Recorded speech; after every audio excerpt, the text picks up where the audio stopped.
Hi guys! First things first, I'm going to apologise for the weird lighting because I know that it's weird.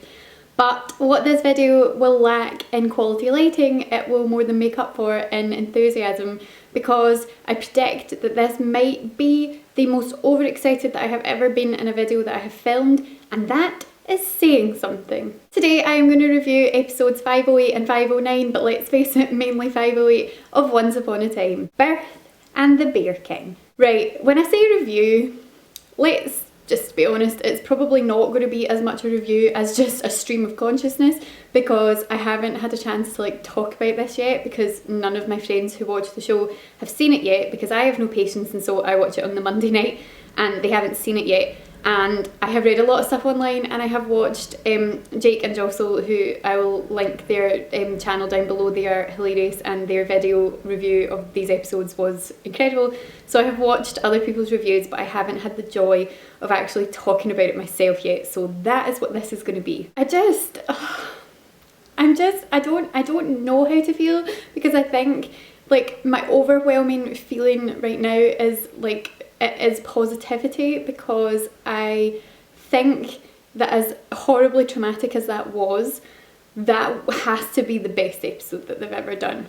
Do we agree? Do other people agree? Probably people who are not as much of a Captain Swan fan as I am will not agree with that, but I just thought this episode, for so many reasons, was absolutely incredible. It was like they just knew. Well, I think because they were going to traumatise us at the end, I think they just knew that they had to fill it with all of these really ridiculously cute moments with Emma and Hook that we've been waiting for all of this time, and then the build up in Camelot this season from when she, became the Dark One, and then he's been kind of trying to help her through it and find her way back to the light. And we've seen so many nice moments so far already this season that I didn't think that we were going to get quite so many all thrown into the one episode. So in the last episode we'd had the adorable moment with the ring and the exchanging I love yous, which was the best moment that I'd ever seen in the show. That had ended with Hook and Snow and Charming and Regina and Robin, etc., all being kidnapped by Arthur and Zelena, who is just one of the most frustrating humans who just want nothing more than to get rid of her. Only maybe not quite in the way that Dark Emma had planned. But we'll get to that, we will get to that later. We will work as much in chronological order as I possibly can, considering how I feel about this right now. But yeah, so that was what had happened at the end of the last episode, and we didn't know what was going to happen with all of them, and Emma had been left on her own. And then, we just saw this scene. I can't even remember if this scene happened at the beginning of the episode or not, but it was very cute, so I'm just going to pretend that it did. Where Emma goes into Granny's and she meets Henry, and he's, so pleased to see her. He wants to give her something to look forward to help her, finally find her way completely back to the light and destroy the darkness once and for all. And he shows her this newspaper that he and Hook have been sitting together picking out a house for the three of them when they get back to Storybrooke. And the feels of that, I couldn't even begin to cope with. So that was adorable. I think mainly because you saw that Emma was really up for it, which later down the track she then got a little bit cold feet, but at the time where you see that she looks really touched at the fact that that's what he's been thinking about. But not only that, but Henry's for this, which I just love, because I love the bond that he and Hook have now developed, because obviously in the earlier days he wasn't really so much of a fan. Well, he liked Hook, but then once Emma and Hook started dating, when they went on their first date and Emma was like, are you sure you're okay with this? And Henry was kind of well, no, but I just want you to be happy. And so now seeing that he's willingly looking for a house for them, that was lovely, and I enjoyed that a lot. So moving forward, we had the scene in the forest where Snow and Charming and Killian and everybody are all tied to the trees, and Emma shows up and Arthur's basically look, hand over the spark and the dagger, or start killing off members of your family one by one. Emma decides to try and fight Zelena, which proves to be a mistake. So when you saw Hook loosening the hook, and then him managing to completely overpower Arthur and save the day, and it was just, So that was an amazing moment, and he's saved the day and he's the hero.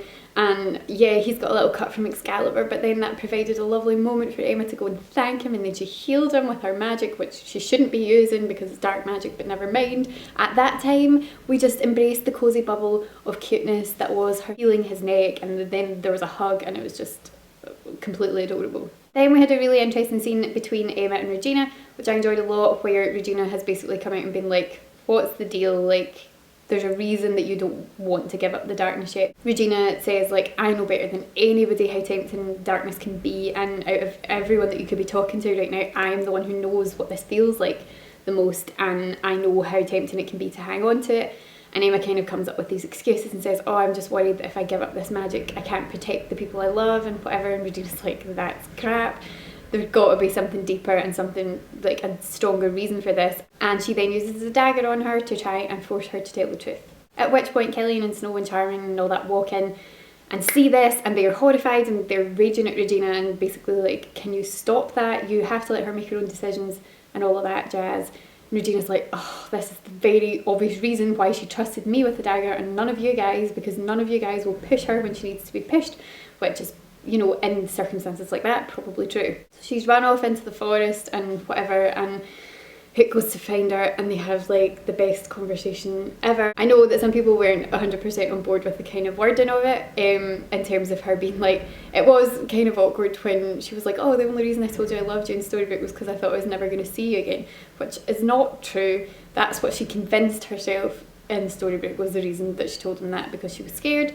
And she's saying it was the same with Neil. Whenever I had to like admit to my true feelings, it was only in like moments of dire straits when I thought that I was going to lose the person. And other, you know, at any other point in my life I wasn't able to tell someone that I wanted, you know, to be with them. And he looks all dejected and sad, and he's like, oh God, like, not only do you not want to move in with me, because he's figured by this point she doesn't want to move in, but you don't even want to be with me at all, like, never mind move in. At which point she's like, no, that's the thing, like, I do want a future with you and that's all I want, and that's really scary, and that's kind of why I'm frightened to give up this darkness, because once I do that, this new kind of life together begins, and it's all kind of like, it's a really big deal for me. And I know that some people were sort of like, oh, that's so ridiculous, but I like that a lot, because I think for Emma it's very reflective of the stages that she's gone through in terms of her kind of emotional relationships. When in the season 4 finale she didn't tell him that she loved him, when he had, you know, she'd said in the alternate universe to Regina that, you know, she never got a chance to tell the man that she loved him before he died, and that she regretted that because all she wanted to do was tell him. And then they got back to Storybook and he was alive, and she tried to tell him and she physically just couldn't say the words. And it wasn't until she was about to go and become the Dark One that she managed to say it. And Jennifer Morrison, I saw her getting interviewed at Comic Con, and she basically said that she thinks that that's a very honest representation of Emma. It's who she is. She has always been incredibly guarded, and something that's a huge deal for her is actually being able to accept her feelings towards somebody. And she's scared to kind of admit that, because she's scared that if she admits it, then somehow she'll end up losing it. So I felt like this was like quite a nice continuation on of that kind of theme, but it was taking it on to kind of like the next level, which is what we wanted, where she's basically like, yeah, I have always been scared to tell someone how I feel and to imagine, you know, my life with them forever. But I can see a future with you, and I do want a future with you, and that's all I want. And he just looked so happy, and it was just so perfect.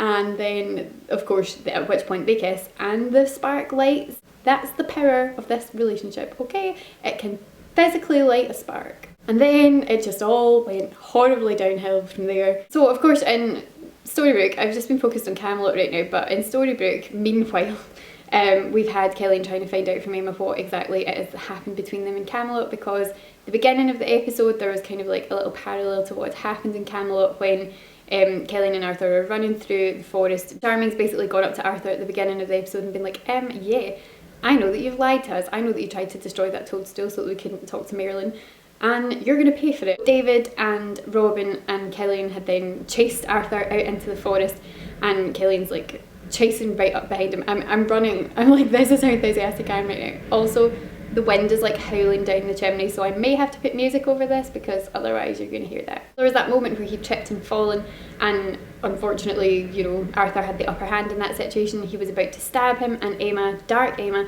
swooped in and saved the day, showing Excalibur as a whole sword for the first time, which Arthur freaked out about. And then she kind of just batted him to one side, which was awesome, and had a little chat to Killian. It was really cute because he at that point had apologised for when he told her that he didn't love her, and you can see in her face that like that hurt, even though she's the Dark One. And he is like, I shouldn't have said that, I just want to know what's going on, I want to know what happens, you have to have a plan because you have this sword.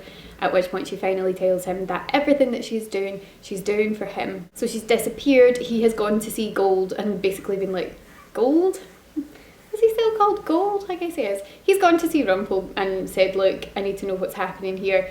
And Rumpel basically said, well, the only way to find out what's going on in her head is to force the issue, give her something that she can't run away from, give her something that she has to be there for.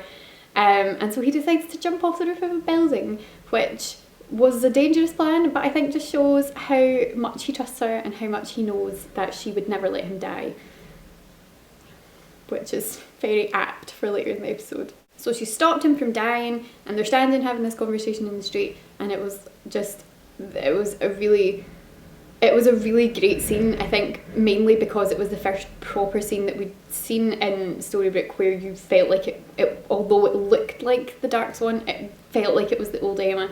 Because although there were a couple of moments where she still kind of felt a bit cold and distant, there were moments where she kind of seemed to soften, and you were just like, oh. And he said that he was absolutely wrong and that he completely loved her. So she takes him back to the house. She tells him that he chose this house, which was a lovely moment because it's kind of letting him into what happened in Camelot before he actually finds out exactly what happened in Camelot, but showing him that this is a house that he picked and that he was building this future for them and that she wanted to keep it alive, which he, obviously is touched by but still wants to know exactly what's happening. She still won't tell him, but that scene was really, really nice, and I feel like we could get more scenes like that given what they've ended the episode with in the next one, but maybe not because the promo was heartbreaking. Anyway, cut a long story short, there was this whole segment where Emma speeded up Zelina's pregnancy, which was very bizarre to see. She went into labour, she had a baby girl. There was a nice moment actually in the hospital with Robin and Regina and the baby, which kind of sucked for Zelina, but she's evil and awful. And you kind of saw the three of them as like a little unit, which could be quite cute. But anyway, Zelina has now had this baby, and you assume that it is because Emma wants to take the baby. That's what Zelina thinks anyway. And something that Jake and Jocelyn had pointed out that I hadn't thought so much about was that it was very much paralleling what happened in season 3 when when Snow and Charming had just had Neil and Zelina stole that baby.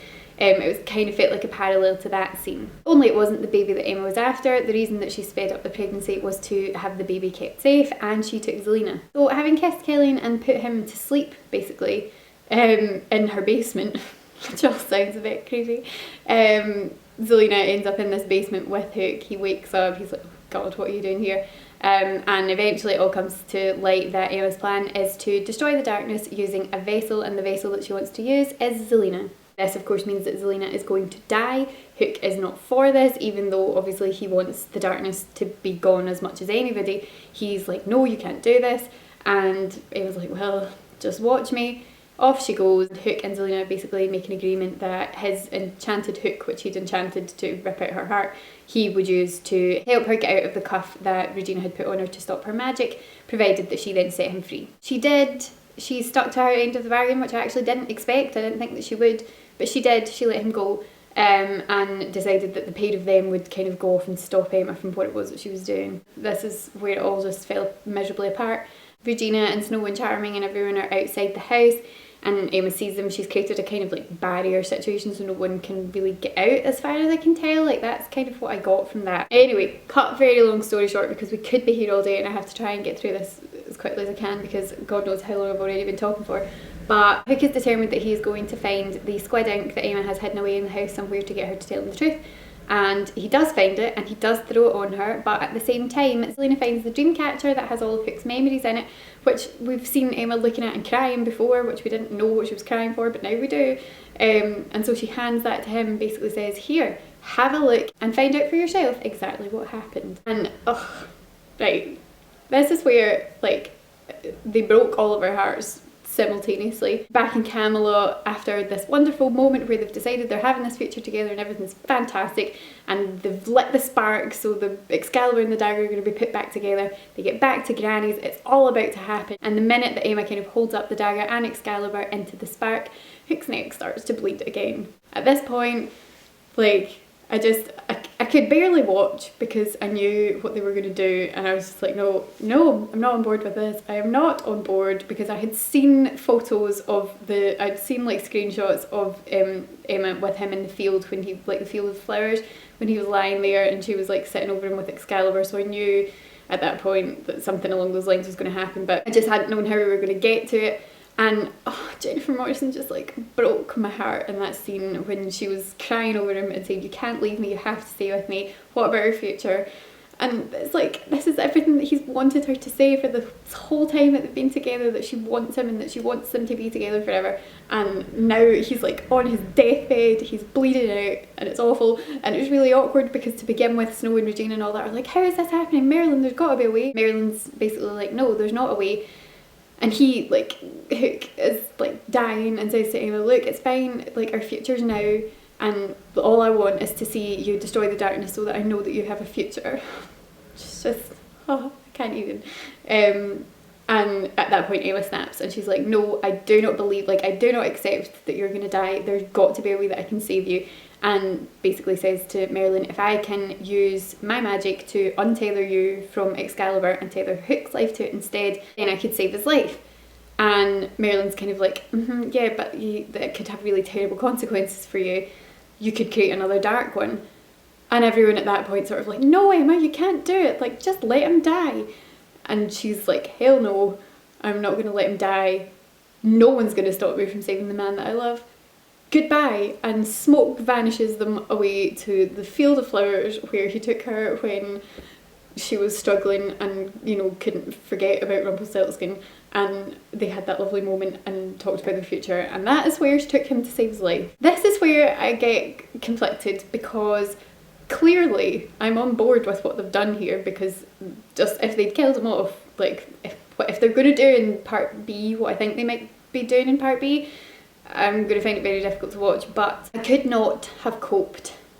They couldn't have killed him off, because let's be honest, let's just get real for a minute here in terms of ones, like there are couples like that you know have to be endgame at this point, like Snow and Charming, obviously endgame, no questions asked, they've been there from the start, they're fine. And Rumbell as well, I was going to put them in this bit, but Rumbell as well, because they've been together from kind of the start, so you feel like they've got to be endgame. But by this point now, I feel also, so do Captain Swan and Outlaw Queen, the way that they're writing this and the way that the fans are reacting to it, other than the Swan Queen fans, which I understand why it must be difficult, you kind of feel like they've got to be endgame, so they can't kill him altogether, surely, because that would be horrific. So obviously he needed to be saved, and I'm really, really glad that she made that choice. The one thing that I did feel a little conflicted about was the fact that he like pleaded with her and said, like, I'm not strong enough to do this, you can't let me, like, you can't do this to me because I'm not as strong as you are. I have lived with darkness in me before and I'm not as strong as you. I don't know if I'll be able to fight it. And she doesn't listen to him and she saves him, which obviously is what I want and that's what everybody wants. But there was a tiny niggling thing in my head where I was like, I wonder if the roles had been reversed, if he would have done what she asked. I don't know. I felt like maybe he wouldn't have let her die. Like, I'm having to think about this right now. The wind is so loud in this chimney, this might not even be doable. But I don't think he would have let her die. I really don't. I do think that because she is the dark one, at the moment that when she saved him, like that kind of was like overriding all of her impulses were kind of like heightened, and so obviously the impulse to save him just completely clouded over any other thought that she would have had at the time. She couldn't think about anything else. Even what he was saying to her, she couldn't really think about, because all she wanted was to have this future with him. So yeah, I revoke that previous statement. I think that whatever happened, she was going to save him, because finally they have a future planned together, and no wonder she wants to save that. So by the end of the episode, he is furious with her. He has become the Dark One, because we saw this moment where Marilyn kind of disappeared in a cloud of smoke. Don't know where he's gone. Little bit concerned about that, because I really like Marilyn and I don't want him to die. So I don't know what happened to him, but he seems to be gone, and Hook has like emerged from that Dark One portal thing with a cloak on, and it's gonna be awful. Final scene of the episode, he's like horrified that this is what's happened to him, and I just, like, by the end of that episode I was just like, this has been a roller coaster of emotion and I don't know what is coming next. What then did come next was the Bear King episode, which I feel really sorry for because I really liked the Merida, Mulan, Ruby triangle situation. I thought that the three of them worked really well together, and I feel like they could have done something so much more interesting with them than what they did, because it felt like, this is what a lot of people have said, that it kind of felt like a pointless episode because it didn't really do anything to further the storyline that we're kind of invested in. All it kind of did was, as I've seen people point out, have like Arthur follow Zelina around like a little kind of boy having a tantrum, and both of them having tantrums about things, and then Merida kind of doing her own thing. So as an episode for Merida, I liked it because it's nice that she got an episode on her own, and I really like Amy. I think she's a great actress. But I just feel like the little triangle that they kind of had there, they could have done something really fun with that. But yeah, I just feel like it was such a shame for that episode, because no matter like what they had done with it, really, it was going to be a letdown because it followed what everyone has said felt like a mid-season finale, which it did. Like, that episode could very well have been a mid-season finale, like 508. It just felt like flat. It felt flat because you'd just gone through this like really turbulent, exciting episode, and then it was totally unrelated, and so you felt like, oh, I've kind of just been like chucked from this like really like dramatic place into a completely unrelated episode. The noise from the chimney is getting ridiculous, so what I'm going to say now is just a very quick word on the 510 promo. I'm really dreading this because I think there's part of me that kind of loves the dark Captain Swan thing. Like, I think there could be like, let's be honest, there could be like a lot of like very exciting moments with that. But the promo just, if you've seen it, because I'm not going to say what is said in it just in case for whatever reason you've deliberately avoided the promo, but the promo, the way that he's behaving, like, I think Colin is going to be incredible, and I think that, like, I've been thinking this, and then Jake and Jocelyn said this as well, that for Colin and Jen this must be so much fun, like getting to play these characters like this. They must be having a ball. But I think he's going to be amazing, so I think that will kind of override my anxiety about what's actually happening on screen, is the fact he'll be playing it so well. But I don't like the way that he is reacting, and it's not, there's elements of it that I don't believe, and there's a line in the promo, which if you've seen it you'll know what line I'm talking about. And I really hope that, like, there's no way, I was about to say I really hope it's out of context. It doesn't really matter what the context is, the line's not okay. But I really just hope that there's an explanation for it, because if it is just what it says on the tin, I don't believe it, for a lot of reasons. But we'll find that out in my review of 510. Anyway, I'm going to go now because I need to go and get my dinner and I need to edit this video, and I've been talking for a long time. But this might not even be usable, we will see, but I'm just glad that I got it out of my system. I hope that you enjoyed this. If you did, give it a thumbs up for my ranting, rambling, and let me know in the comments down below how you felt about those episodes. Thank you so much for watching. I hope that you're having a great week, and I'll speak to you again soon. Bye! Castle, they're standing outside, they're about to go in, and Regina says to Snow, would you mind standing guard and kicking her ass if she plays up, kind of thing. I was like, I would love to.